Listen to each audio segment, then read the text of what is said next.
premier temple, po ete komami ete temple moko kozala, qu'il y aura un deuxième temple temple la liboso kozala mibale kozala, et qu'il y aura un troisième pe temple temple la misato ekozala lokola reconstruit etongami lisusu et qui ne sera plus jamais démoli. Et déjà, ce qu'il faut dire pour moi, j'étais choqué. Je pensais dans une église voir un rabbin qui n'est même pas un rabbin messianique, parce qu'il y a des rabbins, des juifs messianiques, ceux qui croient en Jésus. L'arche d'alliance, les chandeliers, tous les éléments d'ameublement qui étaient dans le tabernacle, c'est une grande hérésie. Quelqu'un qui est contre le message du Christ soit invité dans l'église. Parce que quand on parle du tabernacle, homme de Dieu, le tabernacle, c'est un portrait détaillé de Jésus-Christ. Premier temple, po ete komami ete temple moko kozala, qu'il y aura un deuxième temple temple la liboso kozala mibale kozala, et qu'il y aura un troisième pe temple la temple misato ekozala lokola reconstruit etongami lisusu, et qui ne sera plus jamais démoli. Même si c'est un ange qui tente de donner une autre description contraire à ce que Yahweh dit, il faut rejeter ce message parce que c'est un danger. Nous devons nous dépêcher, chacun individuellement, de faire le maximum pour cette construction. tosala noki po ete moto ya moto asala oyo akoki mpona kotonga su temple wana, Et le maître est exigeant. pe nkolo azali maître kosenga na Dieu. makasi. Sa façon de présenter le chandelier, il n'a pas fait mention à Jésus. C'est la raison pour laquelle je dis, comment un serviteur de Dieu peut entrer en collaboration, en relation avec un rabbin. Rappelez-vous, lorsqu'on a parlé, j'ai touché quelques éléments dans le livre Le Mur de Lamentation. Le Mur de Lamentation, ici, je parlais des passages abominables contenus dans les Talmuds. Les Talmuds, qui est le livre pour la formation des rabbins, les rabbins disent quoi? Jésus, c'est un bâtard qui se retrouverait en enfer en train de bouillir les excréments. Alors, comment un pasteur peut collaborer avec un rabbin? Parce que pour lui, Jésus n'est pas le Messie. Jésus, c'est un maudit.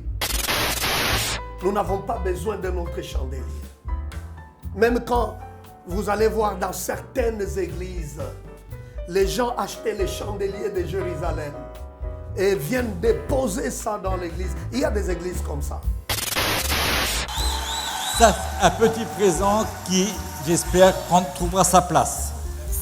Ça, c'est le chandelier. oyo ezali etelemi na mwinda. Alors, Donc, je serais très mal à l'aise d'entrer dans une église où il y a un grand chandelier. Ça veut dire quoi? Quel est le message qui est là? Parce que les rabbins aujourd'hui disent quoi? Ils ont retrouvé le chandelier. Ils ont déjà fabriqué un grand chandelier. Ils invitent même les gens pour faire le pèlerinage à Jérusalem, pour qu'ils aillent voir ces chandeliers. L'église du Seigneur n'a pas besoin de ça, mon frère. Parce qu'on n'a pas besoin de notre temple. Les gens rejettent l'œuvre de l'art. Parce que quand on parle du temple, il faut qu'il y ait encore le sang des animaux qui doit couler. Donc le judaïsme moderne a pour mission de déchristianiser le monde. Isaac, nde bapesaki mbeka pas Isaac qui a été ya offert, Isaac. mais c'est le bélier qui était déjà prêt depuis la création. kasi eyaki Alors. meme bakelaki uta na ebandeli Ton chauffard, on va également l'inaugurer parce qu'il n'y a pas de raison. liseke na yo esengeli omeka yango yo moko.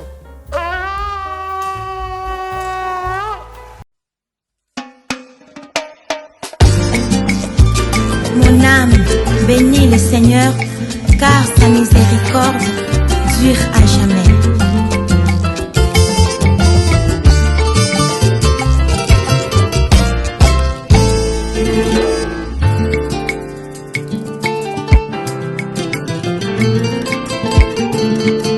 Oza nzambe nanga, oza musungi nanga, na yo nde natendelika. Yahweh, oza nzambe nanga, oza musungi nanga, na yo nde natendelika. Yahweh, Yahweh. Yahweh. Oh. Le devoir nous appelle, mesdames et messieurs, vous nous suivez sur Nouvelle Tendance Télévision, Culture d'Excellence au rendez-vous.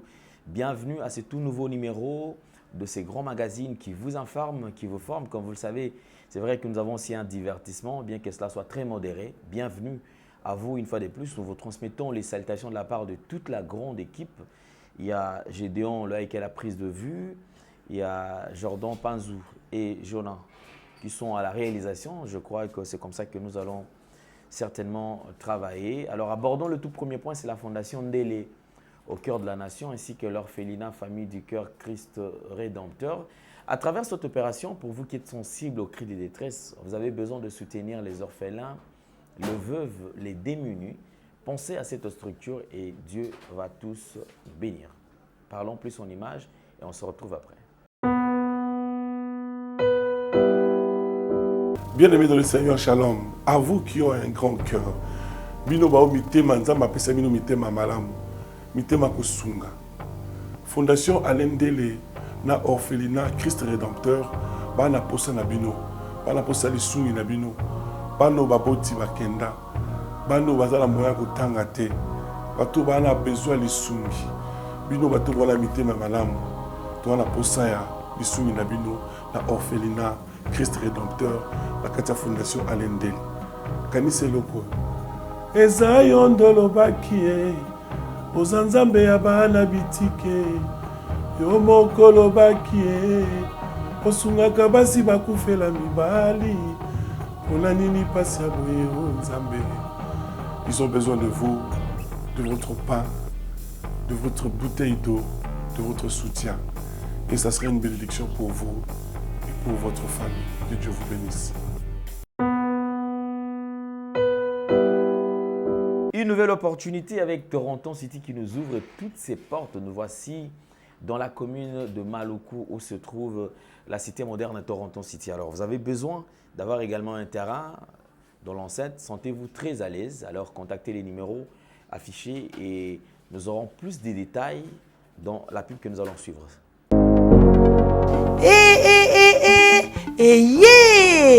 Nini lisusu e Toronto City VIP de Maluku lisusu e banaki bana braza pe partout na mokili mobimba.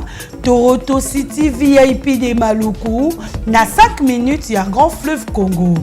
Ndeko papa, ndeko mama, mwana poto olingi otonga ndako na yo na bisika ya kimia, olingi opema malamu.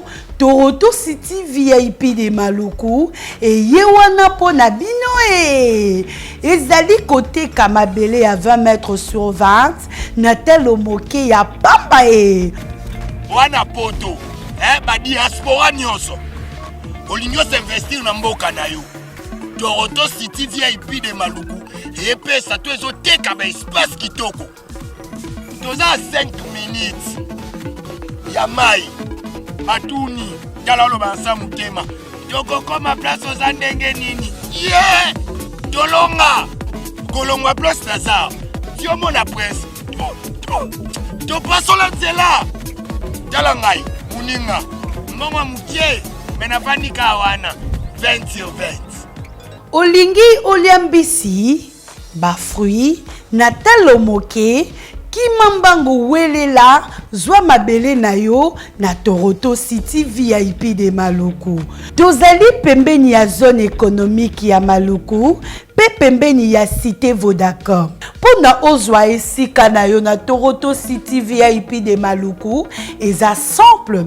Benga papa Willy Mafuta na numéro oyo +1 90 57 30 15 40. Toronto City VIP de Maluku.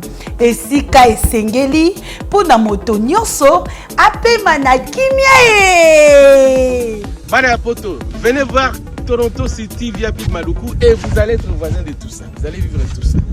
C'est formidable, c'est tout simplement formidable. Wow. Comme vous le savez, depuis quelques temps, nous sommes en série d'émissions, bien sûr, avec un homme de Dieu qui n'est plus à présenter. Et je vous ai toujours dit, donc quelqu'un que vous allez certainement pas découvrir parce qu'il est déjà connu et vous l'avez toujours suivi. Donc c'est le docteur Léon Wilson Maniema qui est notre invité. Alors aujourd'hui, on reprend avec cette série d'émissions. Homme de Dieu, bonjour et bienvenue. Bonjour mon frère. Vous allez bien? Le Seigneur nous soutient. Et les activités de l'école, comment ça? Oui, ça évolue. Déjà, comme on a annoncé la fois dernière, le samedi passé, c'était notre premier rendez-vous. Et c'était une très belle rencontre. Nous bénissons Dieu à travers votre chaîne. Il y a quelques personnes qui nous ont suivis. Il y a même quelqu'un qui est venu de Lemba. Oh là là. Vous voyez cette distance de Lemba jusqu'à Ngaliema. Et d'autres personnes continuent à appeler. Et ceux qui étaient là étaient très édifiés parce qu'on a commencé avec un cours très important, l'homilétique. D'accord, merci beaucoup. Alors je crois que nous avons, pour ceux qui ont besoin des livres, alors il y a des gens qui m'ont appelé. Je crois qu'on a connu un problème, j'ai perdu le téléphone qui a été volé. Alors je crois que vous pouvez encore me recontacter et je vous donnerai les détails des gens ce qui concerne la vente de ces livres. Donc nous avons déjà, apporte-moi un autre livre qui est là. Là. Donc il y a déjà le sacerdoce corrompu. Les gens ont beaucoup appelé par rapport à ces livres. Papa, on aimerait bien avoir aussi ces livres. Alors donc vous pouvez vous en procurer. Il y a aussi le mur des lamentations en veau d'or qui est aussi disponible. Donc les livres sont là. Donc vraiment sentez-vous à l'aise. Vous pouvez nous contacter donc à travers les numéros qui sont affichés et on va vous expliquer comment les choses vont se passer. Non. Là, j'avais déjà reçu une bénédiction. On ne m'échange pas. Je peux répondre. D'accord. Ok. Ça, c'est pour moi.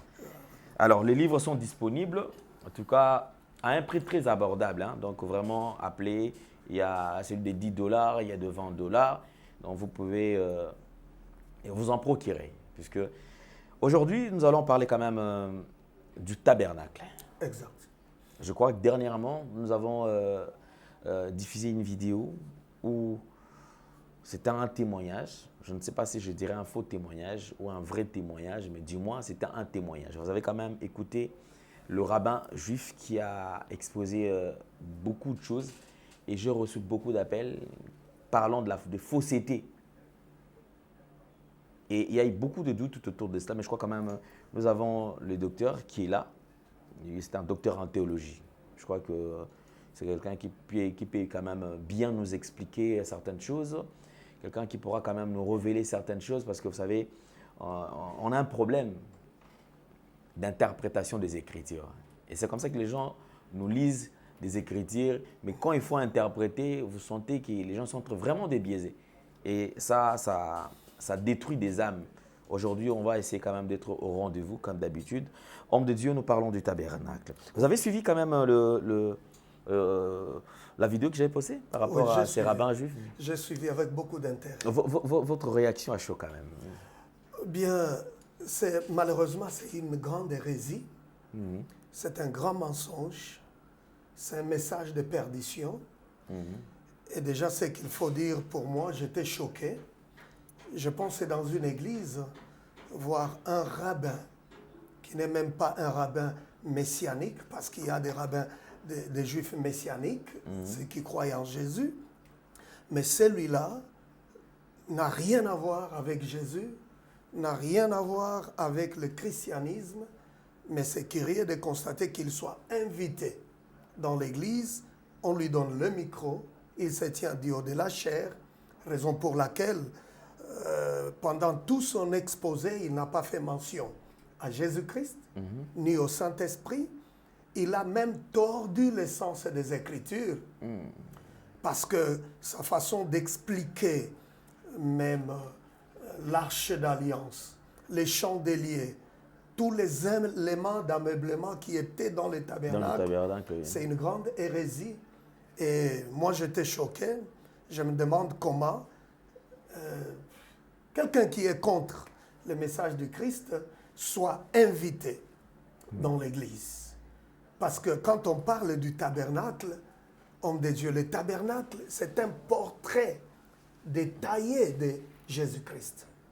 Et quand vous extirpez Jésus de ce message du tabernacle, Donc c'est comme dit la Bible, il y a encore un voile intact. Alors que ça a déjà été déchiré. Déchiré, le voile est déchiré. Et quand vous enlevez Jésus de la Bible, vous êtes dans autre chose. Vous invoquez soit une entité, ça n'a rien à voir avec le salut éternel, avec l'évangile que nous avons. C'est pourquoi j'ai dit j'étais choqué de voir cette image. Alors, je crois que nous allons essayer un peu de rétablir la vérité. Oui. En parlant du tabernacle, vous avez quand même suivi son exposé. Oui. Alors, je voudrais quand même que les enfants de Dieu puissent quand même avoir des explications par rapport à tout ce qu'ils ont entendu. Parce que cela a été validé par un homme de Dieu aussi, un pasteur qui a accepté, même qui a invité ses rabbins et juifs dans l'église. Et on sent que les gens étaient vraiment, vraiment d'attention. Ok. Ils le suivaient avec beaucoup d'attention. Et c'est comme bien, si, en parlant de cela, pour eux, c'est comme si c'était vrai. Ah, ok. Ok. Alors là, il faut dénoncer. Vous allez remarquer dans cet ouvrage, Les sacerdoces corrompus, le tout premier chapitre, c'est le tabernacle. Un portrait détaillé de Christ. Et en suivant cet élément-là, dans cette vidéo, ça nous rappelle ce que nous avons écrit dans cet ouvrage, que les fables juives, c'est-à-dire les spéculations, les mythes juifs, ainsi que les spéculations gnostiques.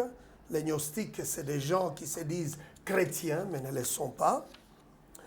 Alors, toutes ces fables n'ont pas pu expliquer de manière satisfaisante le symbolisme qui pointe vers Jésus-Christ.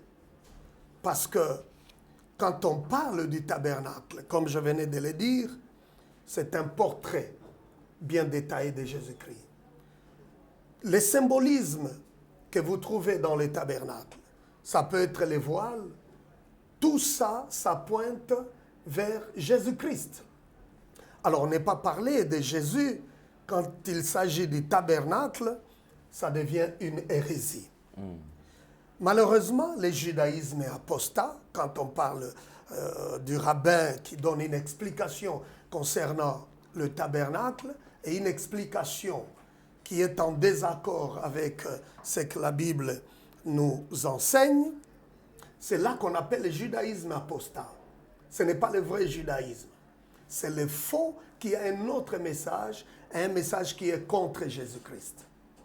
Alors, ce faux judaïsme, ou le judaïsme mystique, ou le judaïsme apostat, ils enlèvent Jésus, qui est notre sauveur, qui est le seul médiateur.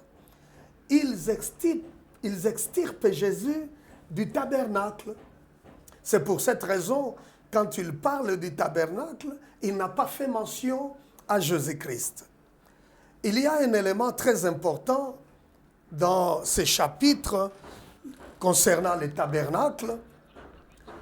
Nous découvrons que Dieu lui-même, Yahweh, nous a donné une description détaillée du tabernacle. C'est-à-dire que le modèle était de Dieu lui-même. Et c'est la raison pour laquelle, quand on dit le modèle du tabernacle était de Dieu lui-même, ce qui veut dire que même l'explication du tabernacle doit absolument venir de Dieu. Un nom d'un rabbin, un nom d'un homme. Alors, si un rabbin, si un juif donne un message en désaccord avec ce que Dieu lui-même a donné comme explication, nous devons rejeter ce message. Parce que le tabernacle, c'était le modèle de Dieu lui-même. Regardez même sa structure.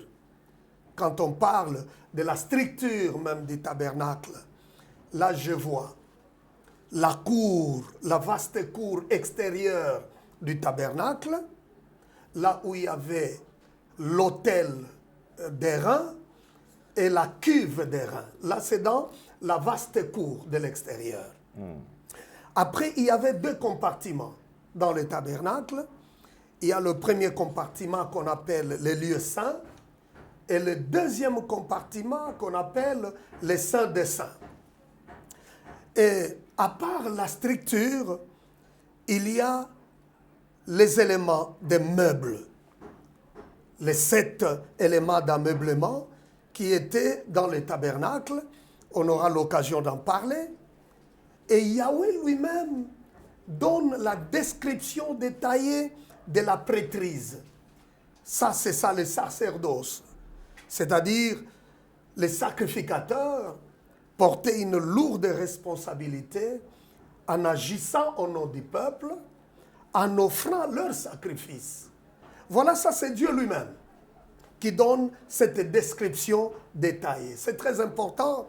C'est là que je dis encore à ceux qui nous suivent, même si c'est un rabbin, même si c'est un ange, qui tente de donner une autre description, contraire à ce que Yahweh dit, il faut rejeter ce message parce que c'est un danger. Alors, concernant les tabernacles, mon frère Alain, avez-vous déjà réalisé que plus d'espace était consacré au tabernacle plus qu'à tout autre sujet dans la Bible? Observez, le récit de la création dans Genèse, je pense que ce n'est que 2 chapitres. Mais pour ce qui concerne le tabernacle, nous avons plus d'espace. Il y a 13 chapitres. Vous imaginez, 13 chapitres qui parlent du tabernacle. C'est la section la plus longue et la plus bénie dans la Bible. Donc, tout un quart dans le livre d'Exode parle du tabernacle. C'est parce que cette section a beaucoup plus d'importance comme ça détaille, comme je l'ai dit à l'introduction, un portrait détaillé de Jésus-Christ. Oui. C'est pour cette raison, cette section a beaucoup plus d'espace. Et si on ne comprend pas cela, et ça devient l'égarement, ça devient une grande hérésie. J'ai découvert en parlant du tabernacle, d'abord il y a 7 chapitres. Donc vous êtes dans le livre d'Exode, chapitre 25 jusqu'au chapitre 31, ça donne l'ordre aux Israélites de construire les tabernacles et ses outils. Là, il y a 7 chapitres. 6 autres chapitres détaillent son accompagnement. Donc là, nous sommes au chapitre 35 jusqu'à 40. Alors, ça totalise un quart du livre d'Exode, le tabernacle. Donc, ce n'est pas un message qu'il faut prendre avec légèreté et il faut faire attention parce que beaucoup de gens ne comprennent pas c'est quoi le message du tabernacle. C'est pour comprendre ou c'est pour dire que tout ce qui est dans le tabernacle, les meubles, les symbolismes, quand on parle du voile, tout concerne Jésus-Christ. C'est l'image de Jésus-Christ. Raison pour laquelle, quand on enlève Jésus de ce message du tabernacle, alors ça devient une hérésie. Ça devient quelque chose qui n'est pas biblique, qui n'est pas de Dieu, ça devient l'idolâtrie. Avez-vous déjà réalisé à quel point le tabernacle est imprégné de symbolisme qui pointe vers Jésus-Christ? Quand on parle du tabernacle, j'ai suivi cette vidéo, ça n'a rien à voir avec un message biblique, parce que pour nous les chrétiens, le tabernacle n'est pas seulement un lieu de demeure pour Dieu, mais c'est aussi un lieu de révélation. Comme je l'ai signalé dans ce livre. Cela veut dire quoi? Et par là, nous allons comprendre facilement, enlever Christ du tabernacle, ça devient autre chose. Ça devient vraiment un message proclamé, enseigné, exposé par les hérétiques. Mon frère Alain, la Bible dit ceci dans l'évangile de Jean. Chapitre 1, verset 14. La Bible dit, « Et la parole a été faite chair, et elle a habité parmi nous, pleine de grâce et de vérité, Et nous avons contemplé sa gloire. Une gloire comme la gloire du Fils unique venu du Père. Alors dans Jean, chapitre 1, verset 14, que nous venons de lire, ce qui est extraordinaire ici, ce qui nous donne une bonne compréhension, c'est le mot grec dans ce verset 14, pour habiter. Parce que la Bible dit quoi? Et la parole a été faite chair. Et elle a habité parmi nous. Plein de grâce Voilà. et de vérité. Maintenant, le mot grec pour habiter signifie tabernacler. C'est-à-dire quoi? Jésus, cette parole qui a été faite chair, a tabernaclé parmi nous. Ce qui veut dire, le vrai tabernacle, c'est Jésus-Christ. Et alors, quand on enlève Jésus de ce message du tabernacle, ce n'est plus un message de la Bible. Parce que Jésus lui-même est le vrai tabernacle et il a habité cette parole, ce tabernacle a habité parmi nous. Raison pour laquelle la Bible dit, nous avons contemplé sa gloire, parce que dans le tabernacle de Moïse, il y avait la gloire qui planait sur les ailes déployées des chérubins dans les lieux très saints. Ce que les autres appellent la Shekinah. Mais nous, moi j'appelle ça Kabod, la gloire de Dieu. Parce qu'on reviendra un jour ici faire la différence entre Kabod et Shekinah pour que les gens comprennent c'est quoi. Ce qui descendait dans le tabernacle, c'était Kabod, c'était la gloire de Dieu, et Shekinah c'est autre chose. Alors, cette gloire qui descendait dans le tabernacle, les nuages que les gens pouvaient voir, cette gloire est en Christ Jésus aujourd'hui.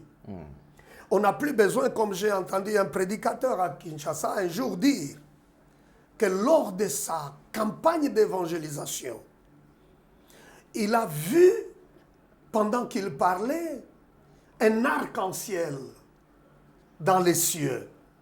Et il appelle ça la gloire de Dieu. Voilà un message hérétique. Aujourd'hui, les chrétiens n'ont pas besoin de toutes ces choses. Qu'on voit les anges dans l'église, qu'on voit un arc-en-ciel passer, ou pendant qu'un prédicateur est en train de parler, les vents soufflent et vous voyez les papiers s'envoler. Et on appelle ça la gloire. Non, on n'a pas besoin de ça. La gloire, toute la gloire de Dieu habite en Jésus parce que Jésus a tabernaclé parmi nous. C'est la raison pour laquelle, là je vais encore dire ceci, toute la gloire de Dieu était dans cette humble humanité de Jésus. Quand on voit Jésus dans la chair humaine, la gloire de Dieu a habité là-bas. Donc ce n'était plus dans les tabernacles. On n'a même plus besoin de ces tabernacles parce qu'en suivant la vidéo où les rabbins étaient en train de parler, il est en train de mobiliser les gens, même les chrétiens, ce qui m'a choqué davantage, que les chrétiens apportent leur contribution pour le troisième temple. La construction du troisième temple. On n'en a plus besoin. Mon frère, je vais ouvrir une parenthèse et la fermer vite. Regardez, la différence qui a même existé entre le premier temple et le deuxième temple. Dans le deuxième temple, il n'y avait pas la gloire. Dans le deuxième temple, il n'y avait pas l'arche d'alliance. Il y a quelques éléments, 5 qui étaient dans le premier temple, mais dans le deuxième n'ont pas existé. Pourquoi? Parce que Jésus lui-même, qui était représenté par l'arche d'alliance, est déjà venu. Et les chrétiens n'ont pas besoin d'un autre temple, parce que le troisième temple, ça sera le quartier général de l'Antichrist. Et nous, en tant qu'Église, on n'a pas besoin de toutes ces choses. Voilà un autre texte dans Colossiens, chapitre 2, verset 9. La Bible dit « Car en lui habite corporellement toute la plénitude de la divinité. En Jésus. Alors, si nous sommes chrétiens, nous devons parler le même langage avec la Bible, et c'est clair, en lui, Jésus habite corporellement toute la plénitude de la divinité. Ça, c'est clair. Par conséquent, on n'a plus besoin d'une autre gloire. On n'a plus besoin d'un autre tabernacle. Jésus a tabernaclé au milieu de son peuple. Et si nous comprenons ce message qui est très clair, nous pouvons dire, les chrétiens ne peuvent pas adorer autre chose. Les chrétiens ne peuvent pas adorer une Shekinah. Les chrétiens ne peuvent pas adorer un ange. Parce que toute la gloire de Dieu est en Jésus seul. Alors, quand on parle du tabernacle, c'est que le rabbin n'a pas dit, dans la vaste cour de l'extérieur, bien-aimé, je dis à l'introduction, tout pointe vers Jésus. Dans la vaste cour, qu'est-ce que nous trouvons? Il y a le premier autel. Parce qu'il y a deux autels. Il y a le premier autel qui était dans la vaste cour, qu'on appelle l'autel d'airain. Mais il y a un autre autel qui était dans le premier compartiment, c'est qu'on appelle l'autel d'encens. Mais pour ce qui concerne l'autel d'airain qui était dans la vaste cour, cet autel, ça c'est merveilleux. L'autel dans la cour extérieure était le lieu des offrandes, qui traitait de toutes les choses négatives, qui purifiait, qui rachetait et qui délivrait de tous les problèmes. Ça, c'est l'autel qui était dans la vaste cour. C'est la raison pour laquelle, dans les livres ici, les sacerdoces corrompus, il y a un chapitre, je pense le deuxième chapitre, où j'ai démontré que même le message de bâtir les autels n'est pas un message biblique. Parce qu'aujourd'hui, la manière de parler bâtir les autels, bien aimé, c'est comme si apporter son argent, bâtir l'autel avec le finance, ça apporte une bénédiction. Ça délivre les gens des démons. Non, il n'y a pas des autels. Et même l'auteur de l'Épître aux Hébreux, chapitre 13, ok? Au chapitre 13, le verset 10, il dit quoi? Nous avons un autel. C'est-à-dire, il n'y a pas deux, il n'y a pas trois. Et l'autel qui était dans la vaste cour du tabernacle représente la croix de Golgotha.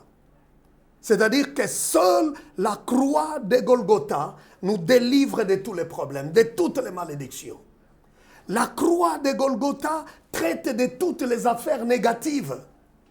Ce n'est pas l'argent qui sauve, qui délivre. Et là, je ne dis pas que nous n'allons pas donner les offrandes. Non, c'est différent. Je ne dis pas que nous n'allons pas payer les dîmes. C'est différent. Mais ici, c'est parce qu'il y a des gens qui présentent un message qui est parfois contre l'orthodoxie de la Bible, en disant, si vous bâtissez les autels avec l'argent, alors vous aurez la bénédiction. Mais effectivement, parce que c'est ce qu'on a toujours entendu Ouais. dans les églises, quand il faut bâtir l'autel, et ça tourne autour des sacrifices qu'il faut, Oui. il faut donner. Oui. Vraiment, il faut et se sacrifier, donner cet Ouais. argent pour bâtir. Ouais. Donc, lorsque vous allez donner, effectivement, c'est une manière de bâtir et ça pourra vous aider, ça pourra vous délivrer de tout ce que vous avez comme attaque et Wow. ceci, cela. Wow. Dieu n'a pas honte de parler des offrandes dans la Bible. Dieu n'a pas honte de parler de la dîme. Il ne trouve même pas un langage pour masquer cela. Sinon, ça devient ce que je dis dans cet ouvrage, la simonie.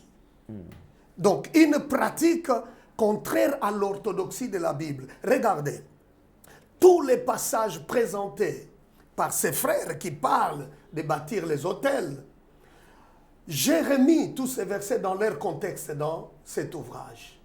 Parce qu'ils prennent un verset de la Bible, c'est comme quelqu'un qui vient, qui dit, je vous donne un exemple. Luc chapitre 22, le verset 21 à 22, quand on parle de, Jésus parle de Simon. Simon, fils de Jonas, Satan vous a réclamé. Vous m'écoutez? À partir de ces mots-là, vous a réclamé, les gens en font toute une doctrine. Quelle doctrine? L'esprit de réclamation. Et pourtant, les mots réclamés là, c'est selon Louis II. Dans d'autres versions, on dit Satan vous a demandé. Donc, les mots réclamés, ça n'a rien à voir avec les esprits de réclamation. Ce n'est pas un problème des liens de famille. Parce que là, c'est le combat de la foi. Satan cherchait, comme il avait déjà eu Judas, il demandait à avoir le contrôle plein sur Simon. De la même manière comme Satan avait demandé Job dans l'Ancien Testament. Alors, il voulait aussi avoir Simon, l'arracher de main du Seigneur, comme ça l'Église n'allait pas naître. Ça n'a rien à voir avec un esprit de réclamation des familles, des ancêtres. Vous entendrez ceux qui parlent de bâtir les autels. Se réfère aussi à ces passages pour justifier l'hérésie, pour justifier les mensonges. Vous voyez? Alors, il n'y a qu'un seul autel, papa. Et le seul autel, c'est la croix. Personne ne viendra me dire le contraire, parce que tous les passages qu'il présente, c'est hors contexte, c'est une hérésie, c'est une mauvaise interprétation. Et c'est le travail, je vous dis que cet ouvrage, Les sacerdoces corrompus, ça nous a pris plus de 3 ans de recherche avant de les lancer comme vous l'avez aujourd'hui. Alors, voilà ce qu'était l'autel dans cette vaste cour extérieure. Parce que c'était l'autel, on appelle autel d'airain, parce que sa forme, c'était une forme en boîte, mais l'autel qui était en bois, couvert d'airain. Pourquoi l'airain? Parce que lorsque l'autel qui était en bois chauffait fortement, ça pouvait se consumer si l'autel n'est pas protégé par l'airain. Et il a été dit que ce métal est plus résistant que l'or et même plus que l'argent. C'est pour cette raison l'autel était couvert d'airain. Et cela pointe vers Jésus parce que Jésus-Christ, malgré qu'il est venu dans la chair humaine, il a souffert, il est passé par toutes sortes d'humiliations jusqu'à la croix. L'œuvre de la croix était complète, n'a pas été annulée. Voilà ce que représente cet autel, c'est l'image du Christ lui-même. Et ce que j'aime, qui est encore quelque chose de merveilleux quand on parle de l'autel, la Bible dit l'autel avait 4 cornes. Et dans la Bible, vous savez, il est dit que les cornes là, c'était pour attacher les animaux qu'on amenait pour les sacrifier.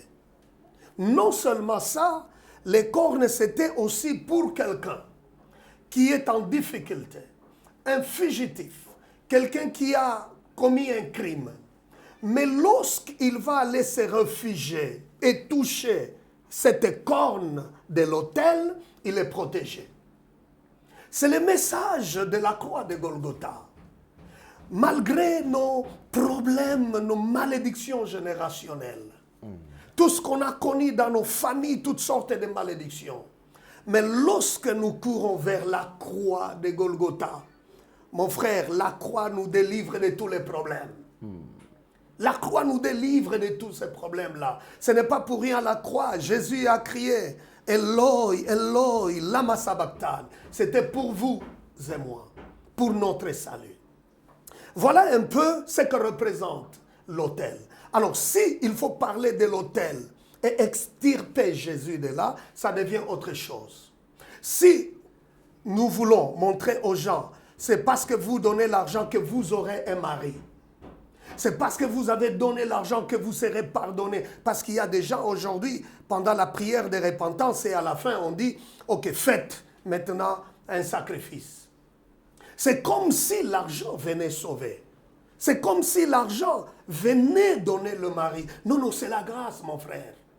Tout ce que vous pouvez avoir, c'est la grâce de Dieu. C'est la grâce de Jésus. Ce n'est pas parce que vous savez beaucoup prier. Ce n'est pas parce que vous savez beaucoup donner. Non, non. Le message de bâtir les hôtels n'est pas biblique. Ça devient une hérésie et contraire à ce que nous présentent les Saintes Écritures. Parce que tous les passages présentés ne défendent pas ces sermons. Alors, après les tabernes, après l'autel d'airain, qu'est-ce qui vient après? Toujours dans la cour extérieure, c'est la cuve. Il y a la cuve d'airain. Donc, les sacrificateurs, après avoir fait les sacrifices, avant d'entrer dans le tabernacle, il doit aller se purifier dans la cuve d'airain. Ah, ça c'est encore merveilleux. Quelqu'un a dit, un prédicateur a dit, l'autel c'est pour les pécheurs. Mais la cuve d'airain, c'est pour les saints. Ce qui veut dire quoi? L'autel présente la justification. Mais la cuve, c'est la purification. Donc pour tout serviteur de Dieu, mon frère Alain, qui veut servir Dieu ou qui veut s'approcher de Dieu, doit vivre et marcher dans la purification quotidienne. C'est ce que dénote la cuve d'airain. Et cela est très important parce qu'aujourd'hui, nous avons des prédicateurs qui parlent, qui présentent d'une autre façon le message de la grâce. Pour eux, comme il y a la grâce, alors nous pouvons vivre dans le péché parce qu'il y a la grâce. Jésus a déjà pardonné le péché d'hier, d'aujourd'hui et de demain. Mais non, tout serviteur de Dieu doit avoir cette compréhension de la cuve d'airain. La cuve d'airain dénote, nous rappelle la purification quotidienne. Savez-vous, aujourd'hui, nous avons des gens, c'est triste, comment un serviteur de Dieu, parce qu'il est allé consulter les féticheurs, on lui dit non, pour que tu aies beaucoup plus d'onction, tu vas coucher avec une femme du haut de la chair. Il y a des gens, des prédicateurs, mon frère, avant de monter du haut de la chair, il doit d'abord avoir des rapports sexuels avec une fille de l'église protocole. Il y a des gens qui vivent dans la saleté. Et parce que le féticheur lui a dit, il faut abuser des filles vierges de l'église. Et après, vous aurez l'influence, vous aurez la renommée. Vous aurez beaucoup de gens. Non, non, ça, ce n'est pas le sacerdoce biblique. Ce n'est pas le sacerdoce universel. Ce n'est pas le message du Christ. Le message, le sacerdoce du Christ, c'est la purification quotidienne. On ne peut pas servir Dieu en restant dans le péché, dans la saleté. Sinon, nous devenons un canal de malédiction pour plusieurs. Et moi, je crois, pour profiter de cette occasion que vous nous donnez, je m'adresse à tous ces frères, à toutes ces sœurs. Vous avez été victime de gourous spirituels. Peut-être quelqu'un, à cause des pratiques occultes, vous a amené dans ces saletés. Repentez-vous, sinon c'est votre destinée qui est détruite. Alors il y a des gens mandatés par le diable pour détruire la destinée des gens comme ça, surtout des jeunes filles. Les sacerdoces, c'est la purification quotidienne, c'est la sanctification. Voilà l'image de l'autel et de la cuve d'airain. Peut-être, parce que la télé c'est le temps, peut-être on va juste toucher très rapidement ce qui est contenu dans le premier compartiment qu'on appelle le lieu saint.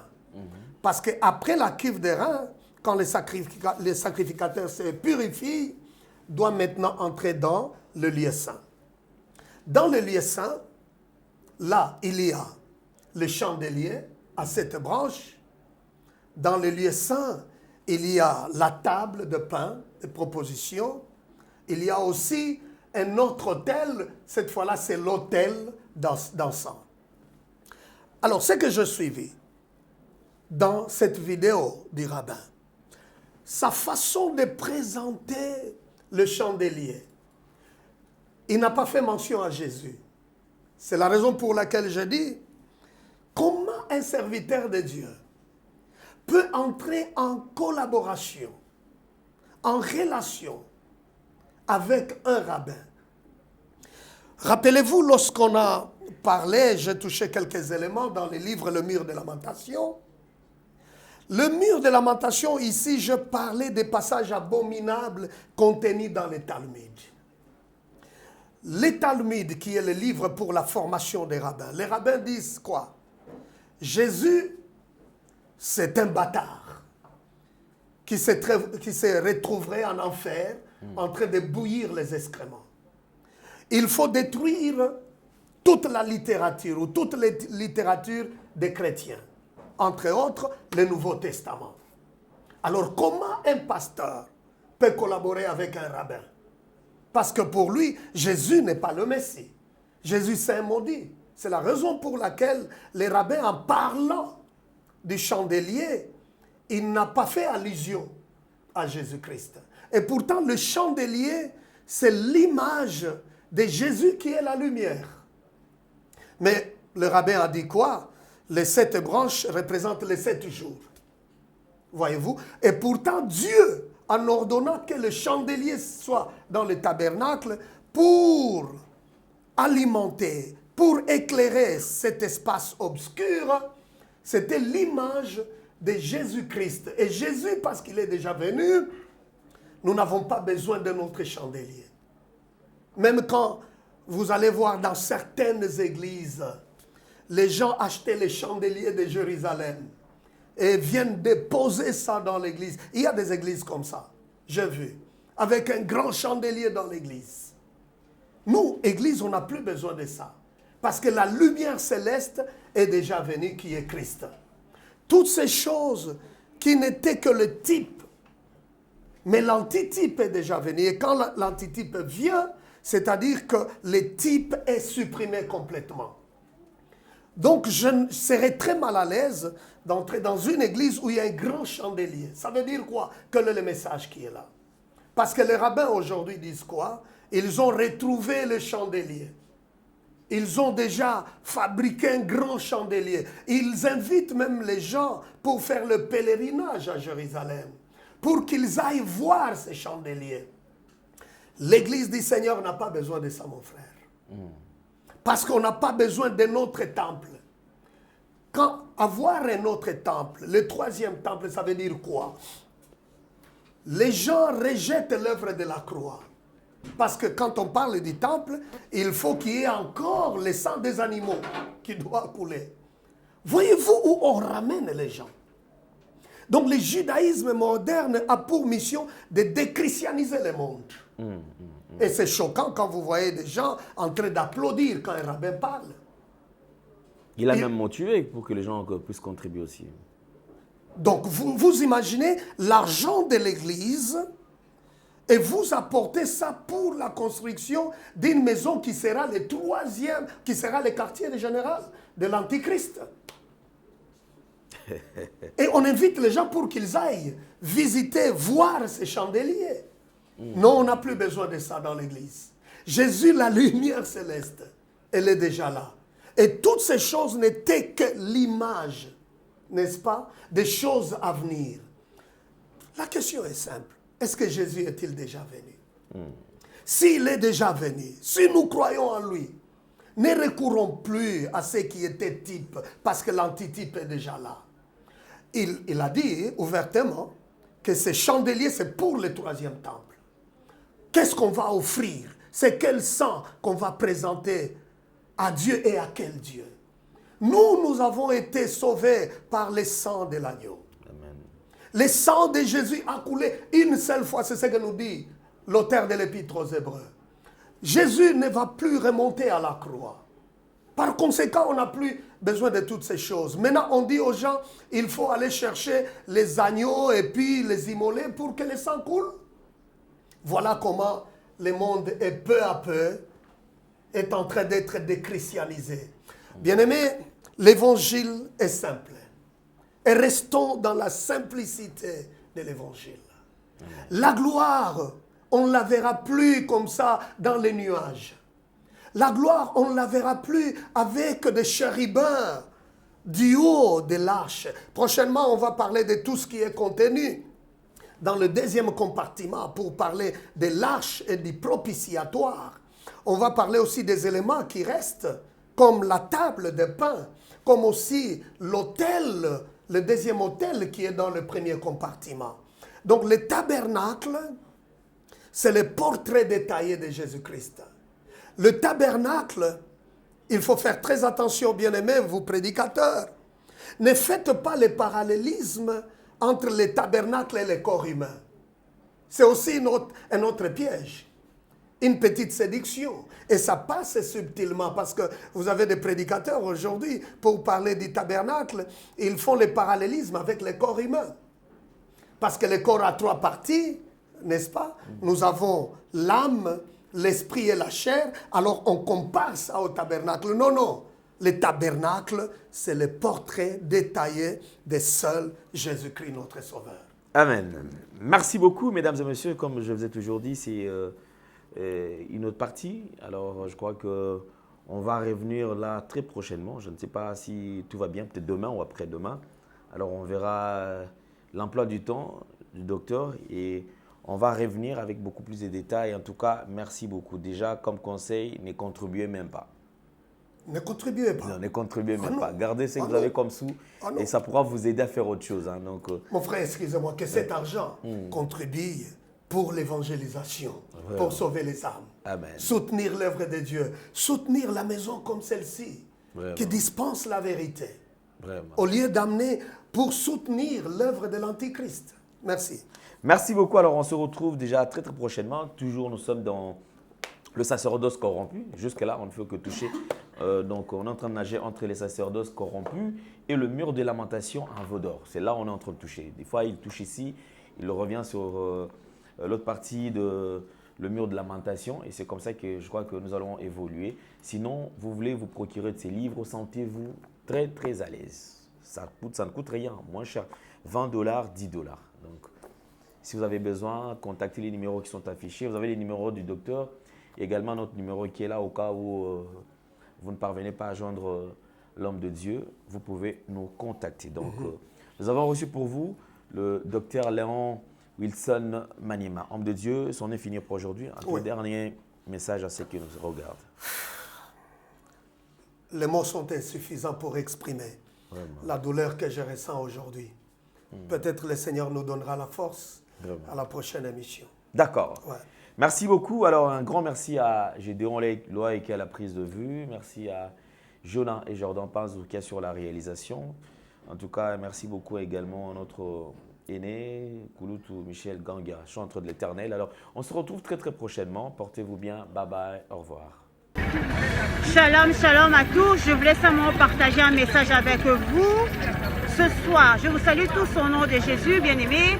Je voulais simplement vous informer que toi qui es là, tu es en train de chercher le mariage. Tu es là en train de chercher les enfants. Tu es là en train de chercher le voyage. Tu es là en train de chercher la guérison. Tu es là en train de chercher une stabilité de maison. Laisse-moi te dire que notre Dieu, l'Éternel des armées, a un marché. Le marché de l'Éternel est gratuit. Le marché de l'Éternel est ouvert H24. Bien-aimé, Nzambazana Wenze. Nzambe eza gratuit. Eza akofungama H24. Oh, nyonso lingi dans le marché de l'Éternel, tu vas obtenir, bien-aimé. Si tu veux un mari, Dieu est capable de te donner un mari comme tu le veux, qui soit mince, gros, musclé, comme tu veux. Dieu est capable.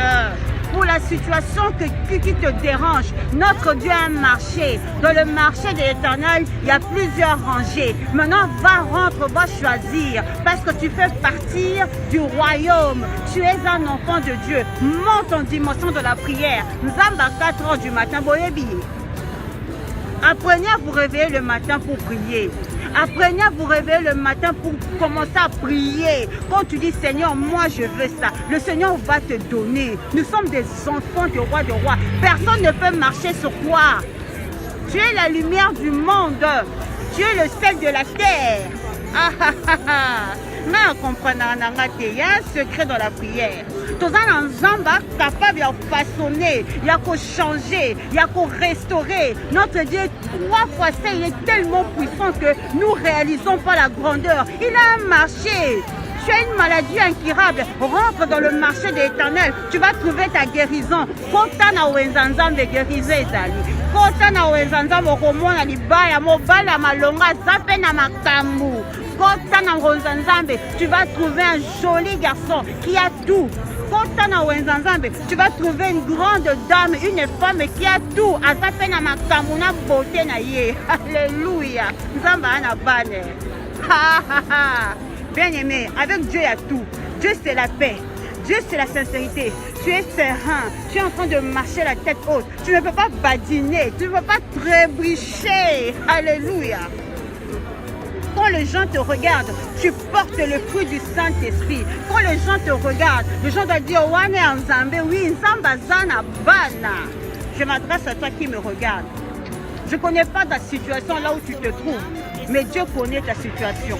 Ce que je peux te dire, monte dans la prière, monte dans la prière, monte dans la prière. Connais-tu le Dieu de 4 heures du matin?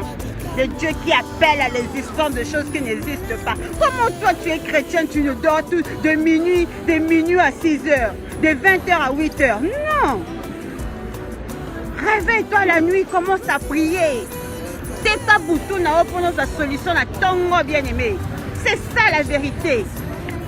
Dans les situations qui te dérangent, au lieu d'aller papoter, de parler, de discuter, personne ne peut te donner la solution. Il n'y a que le Fils de l'homme. Bien-aimé, rentre en profondeur. Kota mozindo. Alléluia. J'aime Jésus. Alléluia. Samba na bana. Tout ce que tu veux, il y a tout dans le marché de l'Éternel. Et pas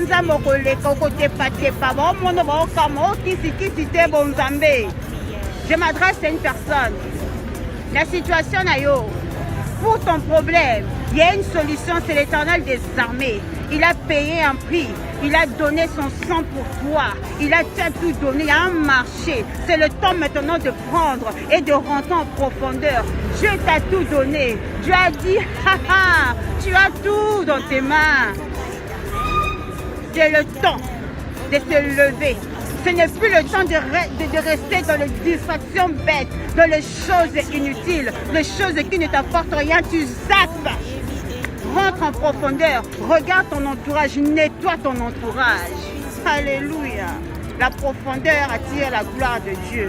Dieu a un marché et dans ce marché il y a tout. Tous les hommes que tu veux, toutes les femmes que tu veux l'argent, tu veux la voiture, tu veux la maison. Dieu a tout. Ah, bisous à vous chez vous là-bas. On reviendra au Zongelango. Que Dieu vous bénisse.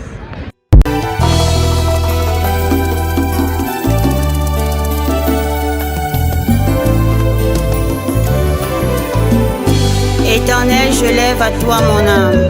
Mon Dieu, en toi je me confie. Que je ne sois pas couvert de honte. Que mes ennemis ne se réjouissent pas à mon sujet. Alléluia.